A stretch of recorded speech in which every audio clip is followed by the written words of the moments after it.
Hi friends, welcome to my channel. మీ జుట్టు పొడవుగా హెల్దీగా పెరగాలంటే ఈ ఆయిల్ని తయారు చేసుకోండి. మందార పువ్వులు, మందార ఆకులు, మెంతులు మరియు కరివేపాకుతో ఈ ప్యారాచూట్ ఒక కొబ్బరి నూనె డబ్బా తీసుకొని ఒక బౌల్లో పోసుకొని దాన్ని డబుల్ బాయిలింగ్ మెథడ్లో స్టవ్ ఆన్ చేసుకొని ఒక మందపాటి గిన్నె పెట్టుకొని అందులో వాటర్ పోసుకోవాలండి. దాంట్లో పోసుకున్న తర్వాత మనం ఆయిల్ తయారు చేసుకున్న ఒక బౌల్ను తీసుకొని అందులో పెట్టుకొని మందార పువ్వులు, ఆకులు, మెంతులు, కరివేపాకు అన్నీ వేసేసుకొని బాగా ఆయిల్ని లో ఫ్లేమ్లో మరిగించుకోవాలండి. మరిగించుకొని ఇంకో మెయిన్ ఇంగ్రీడియంట్ నేను ఇలా యాడ్ చేస్తున్నానండి. అదేంటిదంటే గుంటగరిగరాకు.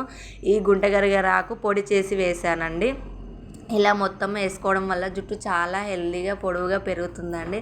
ఇలా మరిగాక దాన్ని ఒక జాలి సహాయంతో మనం వడపోసుకోవాలండి. వడపోసుకున్న తర్వాత ఈ ఆయిల్ని వీక్లీ 2 times పెట్టుకోవడం వల్ల మన జుట్టు చాలా హెల్దీగా పొడవుగా పెరుగుతుందండి.